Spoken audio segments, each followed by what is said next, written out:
5 hours of driving. I have arrived to San Vendemiano, Italy. It is like, I guess, an hour from Venice, and I'm here to visit this elastic interface offices. Since we've kind of tackled the P issue with our shorts, I'm really interested in how do we think about like women's comfort on the bike. And so I'm really excited to be here and learn a little bit more about elastic interface, who is, I would say, the leading product or company making this product. So I guess I should unbuckle. Let's go. Hi! Welcome to Elastic Interface. Thank you! Come through. Hello, Irene. We are here at the Elastic Interface headquarters. Yeah, welcome. Thank you so much for having me. It's good to have you here. You guys are producing chamois. Exactly, the cycling pads. Pads. I think sometimes, how is it spelled? Because sometimes I don't know if I should spell it like a chamois, M-M-Y, or chamois. Like we have this animal in Switzerland, it's called the chamois. And is that how you spell it? Yeah, the origin is the animal, exactly, because it's where it started from, you know. At the beginning, cyclists used to ride with chamois leather. So yeah, that's the origin of the word. Okay, I am so mind blown because I never knew about the spelling. And if I was saying it correctly, so that's really cool. Yeah, the part with the double M is more like a slang thing, but it comes from the chamois, the animal itself. What a learning experience. What percentage of all cycling shorts, kind of worldwide, the pads do you produce? Let's say more or less we hold half of the production worldwide, so wow. Yeah, 50% more or less. So we can say dominant. Yeah, quite. Yeah. Yeah. And quite. How many like individual units would you produce a day? We have a day, can't say, but we do have, let's say, a yearly production of more or less 6 million of pieces between all the products. So we produce chamois, but we also produce pumps for your cycling gloves, and then we have, let's say, a production unit that also produces cycling accessories. So among everything, it's around 6 million. Yeah. That's a lot of people on bikes. Yeah, that's a lot of people on bikes.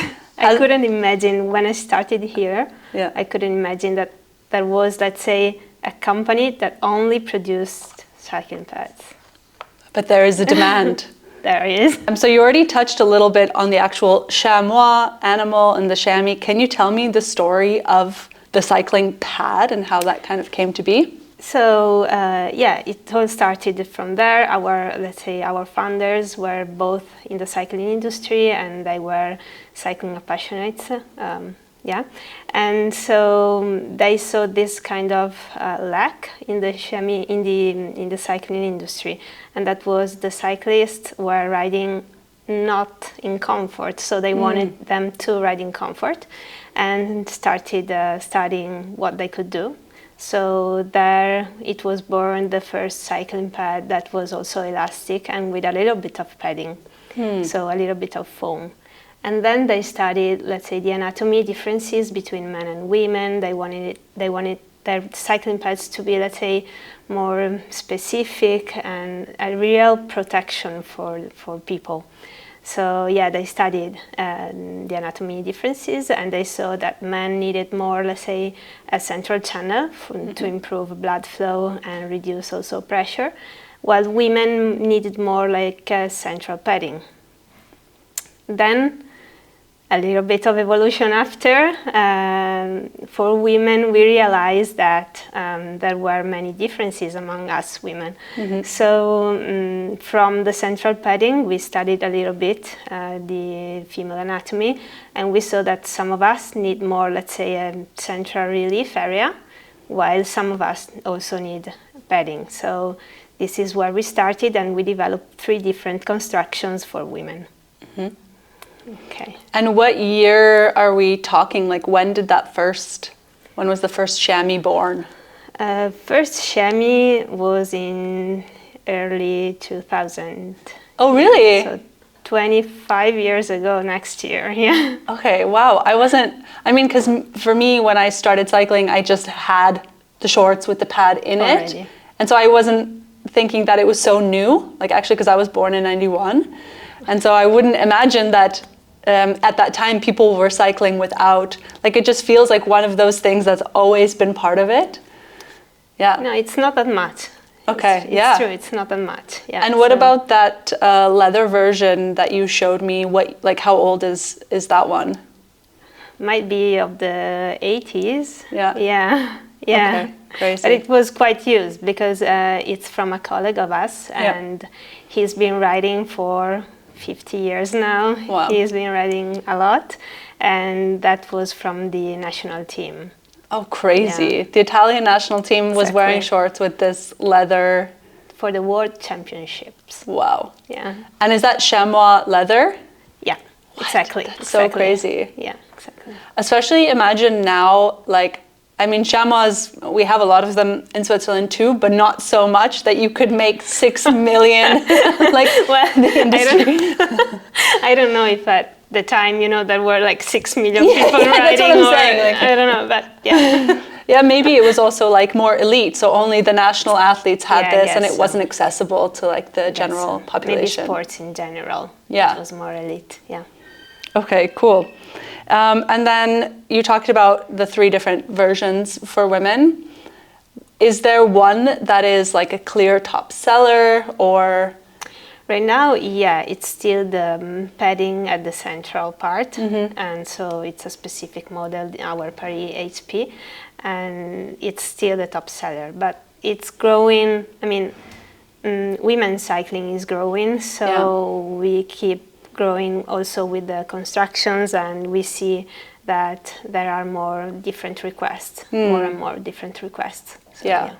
Yeah, because you guys are sort of an ingredient company, right? So do you find that companies want one of each to offer to their customers, or how does that? It depends. It depends on the structure of the brand. It depends also on how big it is. If it's a small brand, then they're gonna go with 1-2 models tops. Yeah. And then if it's a well-structured brand, then they want to go with the road-specific chamois, with an MTB-specific chamois that's more for everyone. So, yeah, it depends on the structure. Yeah. And I was emailing with you, and you mentioned that you kind of want to develop sort of this quiz, or knowing which chamois is right for you. I don't know if that's also top secret to talk about. No, it's not, but it's let's say our top goal on a marketing level. Okay. We wanna, let's say, give everyone the possibility to find the very perfect chamois for you and for each other, for everyone. Yeah. But so what kind of questions do you sort of plan on asking? How can I, as a potential consumer, or also as someone who's producing shorts with your pads, how can I decide? Well, we start from the anatomy, so men and women's, and then there's the first big difference. Then there's the category. So are you a road cyclist, a gravel cyclist, an MTB cyclist? Yeah. And then on the distances, on the preferences that you have also in terms of, thicknesses of the chamois. There are people that love a thick chamois and they want to see and they want to feel the chamois. Yeah. And some people like to more, let's say, feel the saddle instead, so they want a very thin chamois. So then there are different kind of products in our range, of course. And and then the distances, so how much protection you need for your ride. So if you ride, let's say, shorter distances, then you might need less protection in terms of density of the foam. And then if you go the long road, then you're gonna need a very good protection underneath. Yeah. But it's not necessarily the thickness of the foam, but more density. Exactly. Okay. Yeah, that's interesting. Sometimes we have very thick padding, but with a lower protection because the density is not that much. Yeah. So we have some, let's say, some inserts like the hybrid cell system that we developed, and this is a very thin insert. We're gonna see also later, maybe. Yeah. And it's a very thin material, but very protective. Yeah. Okay. Yeah, because I've definitely worn some shorts where it feels like almost a diaper or something, very just like a big thick thing, and I think it's really a matter of personal preference, like where some girls would love that. Yeah, and sometimes, you know, you have the impression that this might, let's say, protect you better because it's like thick. Yeah. But then it kind of interferes with your riding, so you start noticing that it's not that much a good choice. So yeah. And when you talk about the biking, gravel, and road cycling, what are the differences in those ones? It's about the position you keep in saddle. So when you keep the road position, you have a more, let's say, aerodynamic position. So the pressure points are more on the front of the saddle.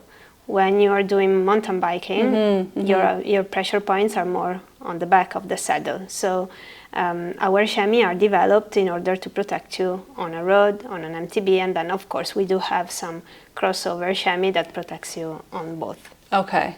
Oh, crazy. Yeah. Okay, that's good to know. Yeah, it's really interesting. My next interview that I have planned is with like a women's sexual health expert and like gynecologist. And something that I hadn't thought about, like she talked about sort of pressure and nerve pressure and the importance of like that placement. And I'd always thought like some women want a thicker pad because it feels softer. But in my head, I realized that can actually create more pressure. Exactly. Because if you're, and also obviously the saddle has a lot to do with it as well. And I know there's like women specific saddles, but so if you have a flat saddle and then it like a huge pillow, maybe when you first sit down, it feels like, it's super soft and comfortable, but long term can maybe create more problems. Yeah. Confirm. Yeah, confirm. Yeah, and I think it's so interesting to try to figure out like the placements of the dense foams that you have, and I think that's a really cool challenge. So you already spoke about like this 3D printed like denser insert. Wildest dreams, like now we have AI and all these things. Like, what is the future of the chamois, even beyond your 3D printed like dense, like how? Yeah, go crazy, like go crazy. Should be that everyone has their own specific developed chamois. Yeah. Of course, then we get to, let's say, big productions and supply chain needs. So, but the main goal and also, let's say, the vision that guides us is like providing everyone, like, let's say, the very specific chamois for everyone's needs. So, wildest dreams. Everyone has their own, let's say, developed on your anatomy. Yeah.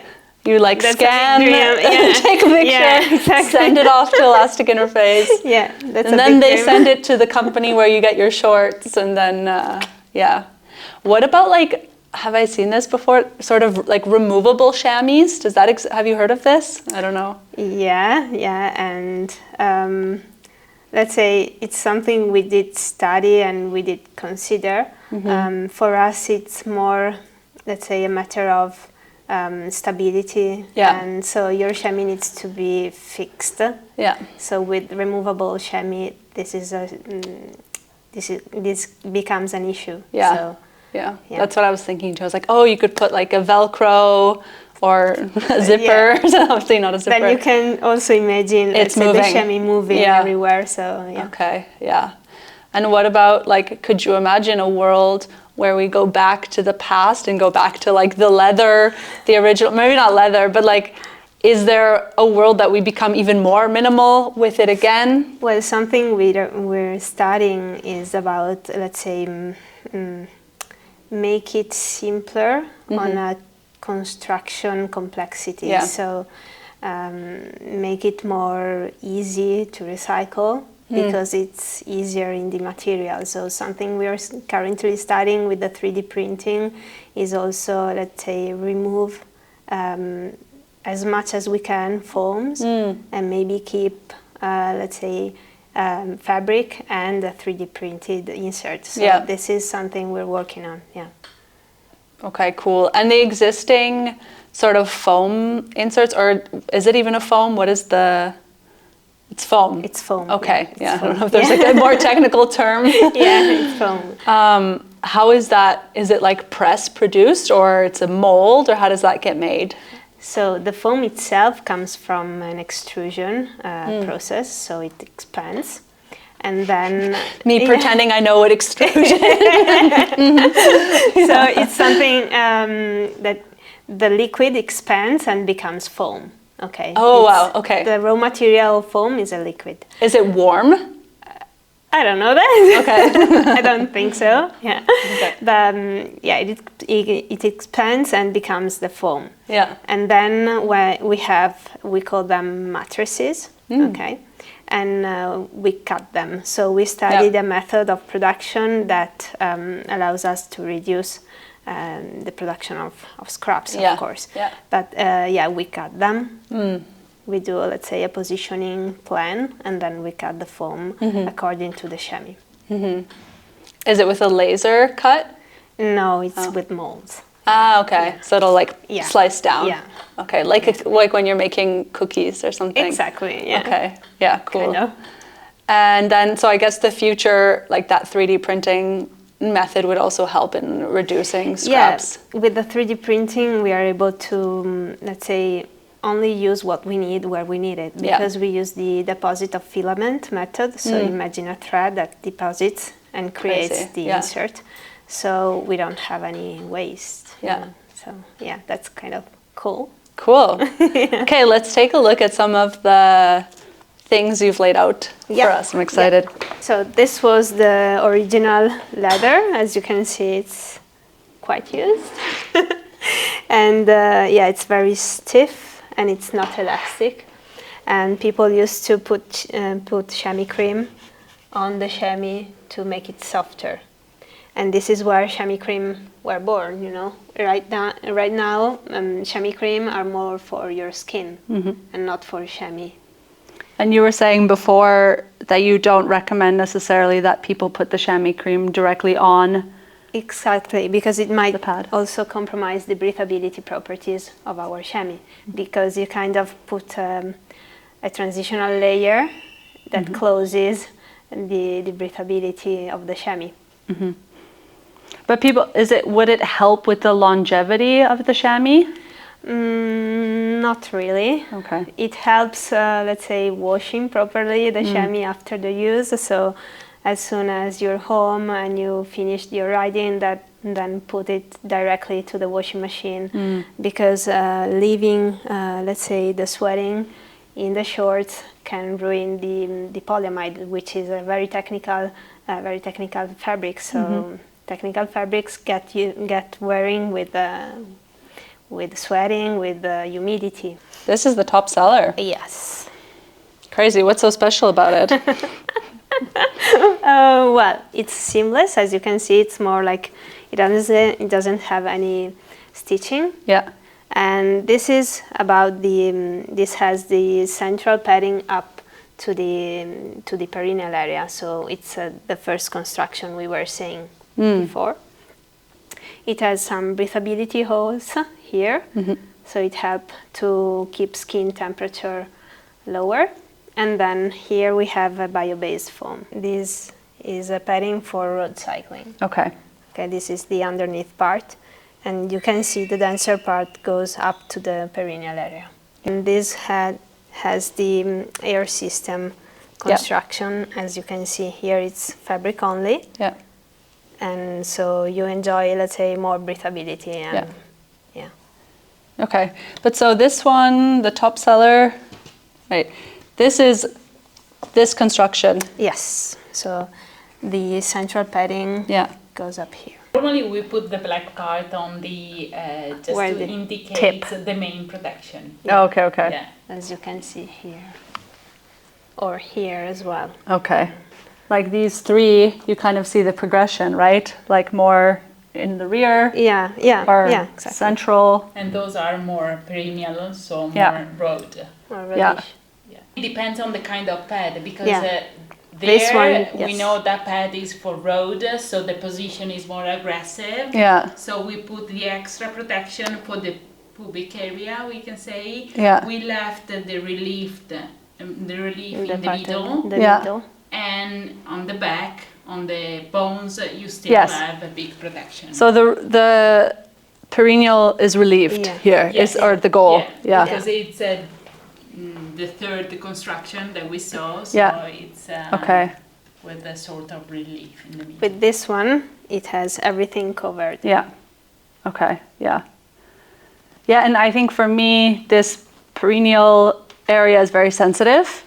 Well, I'm sure probably for everyone, but like, Yeah. so that's why maybe I also didn't like that thicker one. Like I would maybe benefit more from that. When we started looking into, women's differences and so making different construction for women, we saw that some women used men's chamois Oh, wow. because of this problem. Yeah. So then we said, no, it's not. These chamois are made for men's anatomy, so we studied something that's good for women's anatomy. Crazy. Yeah. Can you show me the men and women for some of them? I know we've gone I through think most. this one is Shows it the pretty- best, right? You can see the difference. This is a chamois for men, so you can see the central tunnel here, and this is a chamois for women.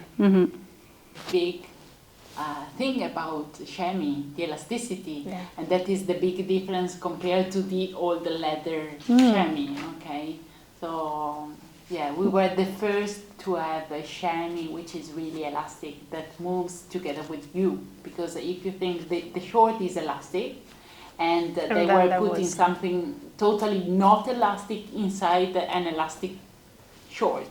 Okay, so that was the big innovation at that time when SciTech started the activity. Yeah. So cool. So many fun facts. Thank you so much. Bye! It's been so fun. Thank you for having me. I didn't know. Okay. Yeah, because in Switzerland. Should we do one they more? have three. Is it? I don't even know because I'm not. Really? I mean, I'm not Swiss, so. Okay, right.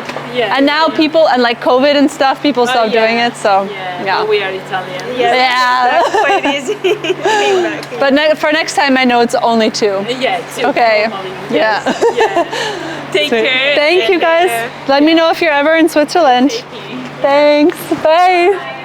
Ciao.